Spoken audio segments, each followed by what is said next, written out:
공판부에 근무한 지 한 18년 차 검사시라고 하는데 네. 요게 형사부는 뭐 공판부가 뭡니까? 저희가 이제 경찰에서 일차적인 수사를 해서 검찰로 보내는 사건들을 검토하고 이제 기소하는 역할을 하는 것이 형사부고요. 예. 우리가 주로 뭐 많이 접하는 뭐 폭력, 사기, 음주운전 뭐 여러 사건들 그런 사건들을 주로 다루고 있는 곳이 형사부입니다. 그리고 공판부는 재판에 들어가는 부서예요. 아까 그 옷 입으시고 맞아요. 네, 법복 입고 재판에 들어가는 검사를 그게 이제 공판부군요. 네. 원래 그러면은 형사부 그 검사님은 공판부, 그러니까 예를 들면 황심옥 검사가 그렇게 하잖아요. 네. 예. 그리고 여기는 박무성이 단골로 가던 접대 장소입니다. 그날 날 보자고 한 건 나한테 비리 폭로를 하기 위해서였는데 네, 일반 TV에서는 주로 수사하던 사람이 공판도 맞아요. 들어가고 그렇게 하는데요. 맞아요. 그런 경우도 있지만 대부분의 경우는 나눠져 있어요. 그래서 기소하는 단계까지 수사하고 기소하는 단계까지를 하는 수사 검사가 있고 예. 그리고 이제 재판만 쭉 들어가는 공판 검사 이렇게 좀 나눠져 따로 있습니다. 나눠져 있군요. 네. 우리 그 지청장님이 제 45회 사법시험에 합격을 하고 2006년 임관한 18년 차 네. 예, 검사라고 하시는데요. 검사님이 집행한 사건 중에 큰 이슈가 된 재판이 있네요. 이게 상주 농약 사이다 음독 사건. 이거 네. 기억납니다. 네. 예. 2015년도예요. 네. 2015년도 7월 달에 이제 상주의 어느 작은 마을에서 마을회관에서 할머니 6분이 갑자기 쓰러지는 사건이 맞아요. 있었습니다. 근데 마을회관에 있던 사이다를 할머니들이 마시셨는데 나눠 드셨죠. 그 안에 이제 농약이 들어 있었고 경북 상주의 한 마을회관에서 음료수를 마신 할머니들이 의식을 잃고 쓰러져 중태에 빠졌습니다. 국과수 감정 결과 음료수에는 살충제 성분의 농약이 들었던 것으로 확인됐습니다. 이제 그 사건으로 인해서 할머니 2분이 돌아가시고. 사망하시는 안타까운 사건이었는데요. 수사를 해보니 범인은 그 마을회관에서 같이 있었던 사이다를 마시지 않은 단 한 분, 그 다른 할머니가 이제 범인이었다.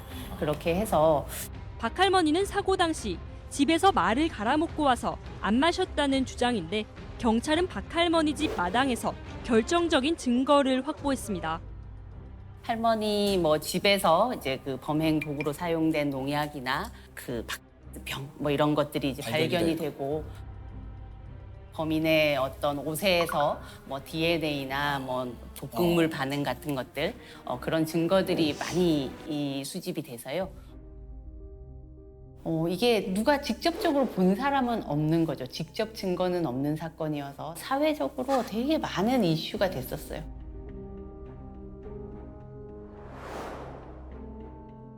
저희가 이제 그 재판을 국민참여 재판으로 했었는데요. 그 국민참여 재판에 제가 제 담당을 했었습니다. 경북 상주에서 발생한 이른바 농약 사이다 사건의 국민 참여 재판이 대구에서 열립니다. 국민참여재판이 도입된 이후 최장 기간인 닷새 동안 진행되는데 검찰과 변호인 측은 치열한 공방을 벌였습니다.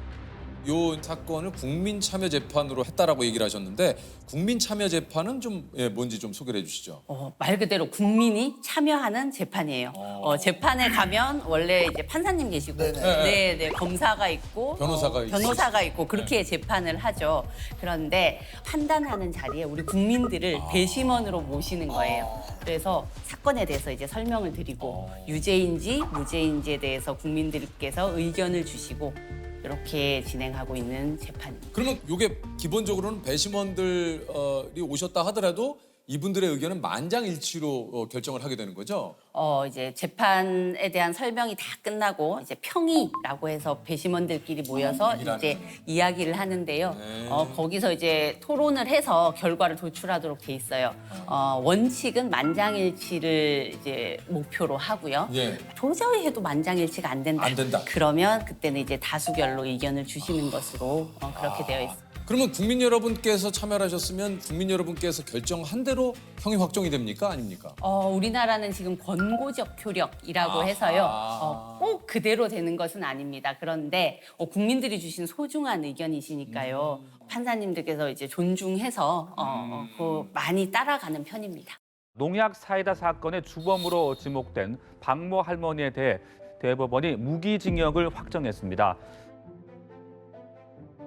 당시는 국민참여재판에 대해서도 검찰 지도부에서도 잘 모르고 있을 때였어요. 근데 뭔가 큰일이 벌어졌으니까 지도부에서도 난리가 났고 저희도 워낙 국민적인 관심이 높다 보니 이것을 잘해야 된다라는 그 마음이 되게 컸죠. 그래서 거의 한 3개월 꼬박 준비했어요.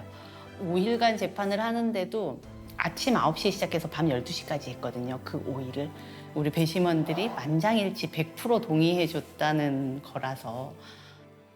그렇다면 여기에 참여하는 배심원으로 참여하는 그 국민은 어떻게 이렇게 또 선택이 되는 겁니까? 국민은 지역사회에 계시는 이제 20세 이상의 성인 누구나를 대상으로 법원에서 편지를 보내요. 그러니까 뭐 유재석 씨나 조세호 씨도 올 수 있는 거네요. 어느 날 편지를 받으실 수 있는 거예요. 어떤 재판을 하는데 네. 배심원으로 와주십시오. 이렇게 예, 이제 예. 편지를 받으시면 그 편지를 받으신 분들이 그날 법원으로 오시고요. 그럼 오면 무조건 가야 되는 겁니까? 아니면 내 사정 있으면 못 갈 수도 있는 겁니까? 오시는 것이 이제 의무로 되어 있습니다. 그래서 네. 아니 안 가면 어떻게 돼요? 안 간다고 해서 실질적으로 어떤 제재를 가하고 있지는 않습니다만 그러나 이게 좀 국민의 의무로서. 국민의 의무니까요. 아하. 네, 오셔서 우리 재판도 같이 해보시고. 네. 혹시 그러면 배심원분들이 이제 참석을 하게 됐을 때 뭐 교통비라든가 비용이요? 좀 건강비를 좀 드리죠. 주십니까? 그럼요.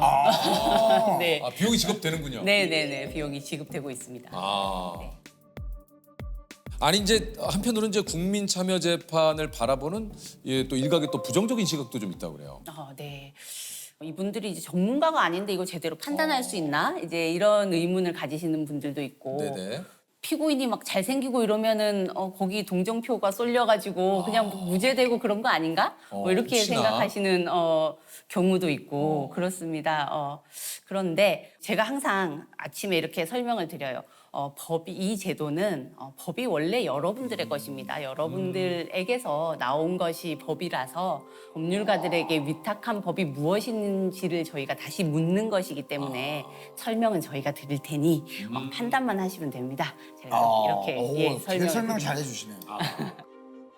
그걸 하면서 저도 많이 깨닫습니다. 우리가 이제 그냥 법조인으로서 우리가 알고 있는 법률 지식으로 뚝딱뚝딱 결론을 내던 그 패턴에서 조금 벗어나서 정말 이제 본질에 대해서 한번 생각해 볼 수 있는 계기가 되는 거죠. 그리고 이제 그 스스로도 체감하는 거죠. 아, 내가 원래 이거 하는 사람이었어. 내가 이러려고 우리가 검사 일을 하는 거야. 라는 거를 이제 스스로 좀 깨닫게 되는 거죠.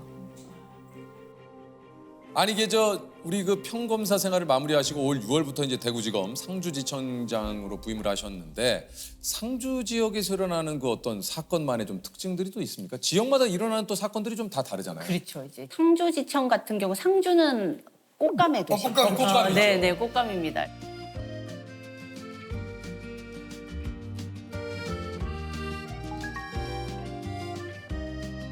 그래서 제가 지청장으로 올 때 그 얘기를 많이 들었어요. 10월 말에서 11월 초까지는 검찰청에서 사람 부르지 마라, 조사하지 마라. 왜요? 그때가 이제 꽃감 깎는 철이에요. 깎아서 이제 말리기 시작하는 철이어서 가장 핵심이죠. 1년 농사의 핵심이어서 상주 지역에는 손 달린 사람은 모두 나와서 감을 깎아야 되는 시기라고 해요. 그래서 실제로 우리 직원들이 그때는 소환장을 아무리 보내도 사람들이 오지 않는 지금 감 깎아야 될 감철 지나면 불러라. 감철. 이게 사람은 사건을 조금 기다릴 수 있는데 감은 기다려주지 않거든요. 이 시기를 놓치면 물러져서 감이 못 써요. 꽃감을 못 만듭니다. 그러니까 한마디로 이제 상주지청에서 근무하시려면 감을 좀 잡으셔야 되네요. 그렇죠. 그런 네. 감을 딱 잡아서. 네. 아하. 그래서 이 감이 익어가는 이거를 철에는? 네, 유심히 제가 보고 있습니다. 그렇군요. 이게 또 상주가 또 자전거의 도시라고 그래요? 맞습니다. 맞아요? 네, 상주가 가보시면 되게 평평하게 생겼어요. 그래서 자전거의 도시라고 하는데요. 상주 인구가 9만 5천 정도 되는데 네네. 자전거가 8만 5천 대가 있대요. 그래서 야, 이게 또 상주에 대해서 우리가 꽃감만 알았는데 네.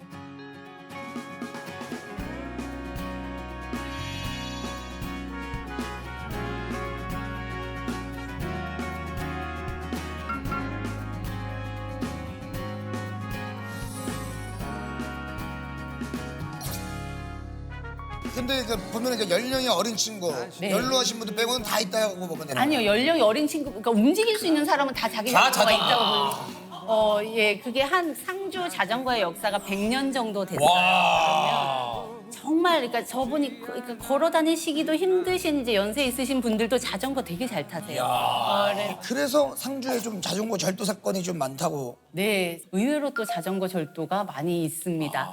네, 그래서 상주 분들한테 물어보니까 그건 그냥 절도라기보단 그냥 자전거가 있으니까 타는 거다 이렇게 말씀하시는데 어쨌든 법적으로 봐서는 절도군요. 절도입니다. 네. 요거는 좀 개념을 확실하게 합니다.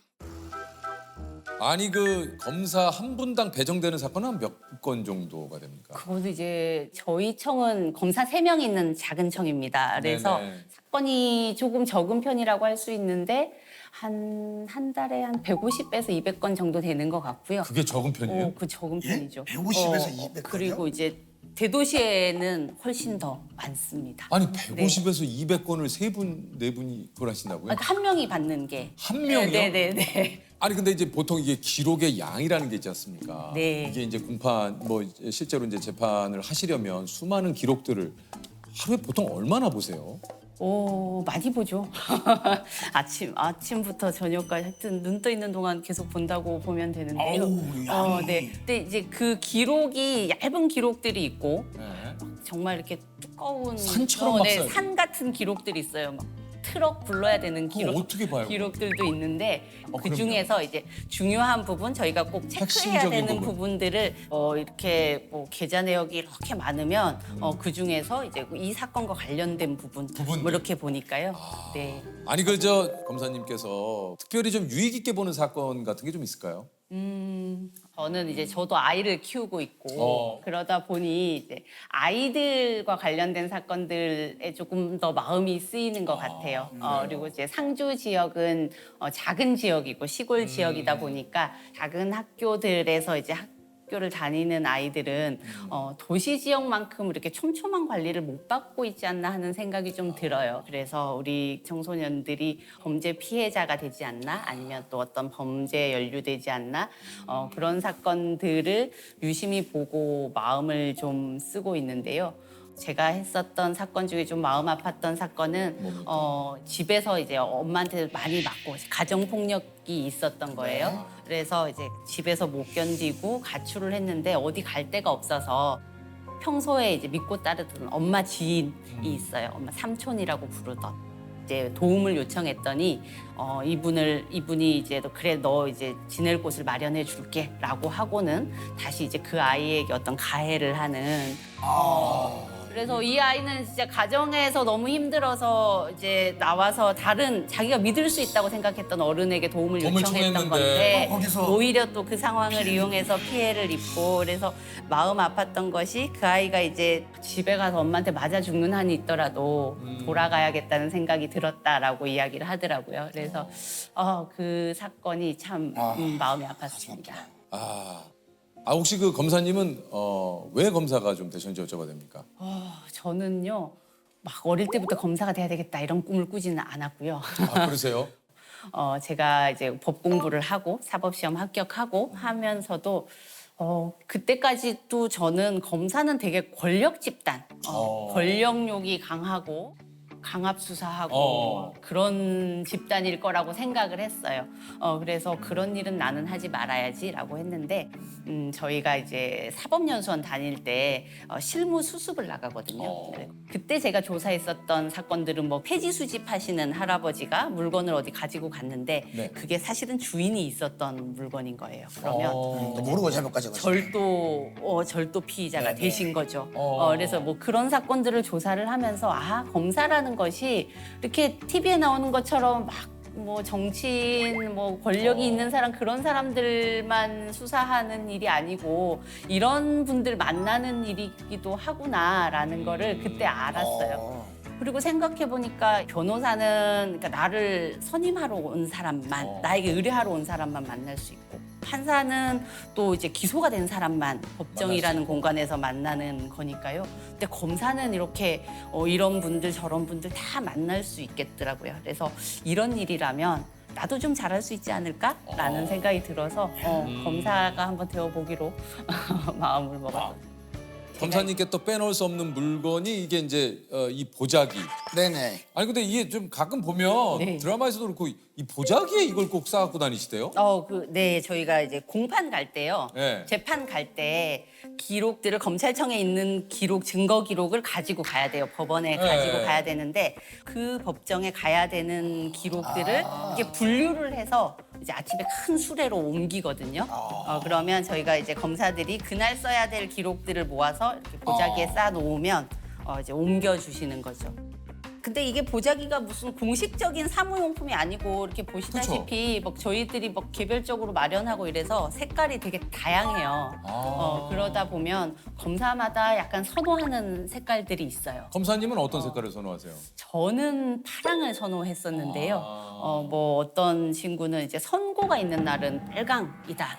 그래서 왜 그러냐 그랬더니 이제 승리의 레드 뭐 이렇게 해서 그리고 이제 또 이거 금색 좋아하시는 분들 좀 있어요. 금색 이제 고급스러운 이미지를 여기서라도 어떻게 추구해 보려고. 격조 있는 공판 네. 고급스러운 분위기에. 네. 보자기를 이제 아침에 쌀 때 이제 이게 오늘의 양식이에요. 오늘의 양식을 재판에서 이제 증거 채택이 다 되면 그거를 이제 법원에 내고 와요. 잘 다 끝났으면 돌아올 때 이제 빈 보자기로 오죠. 그런데 재판이 잘 안 풀려서 이 증거 채택이 다 안 되면 다시 싸들고 와야 돼요. 그래서 이거 다 오늘 다 팔고 와야지 이렇게 생각하고요.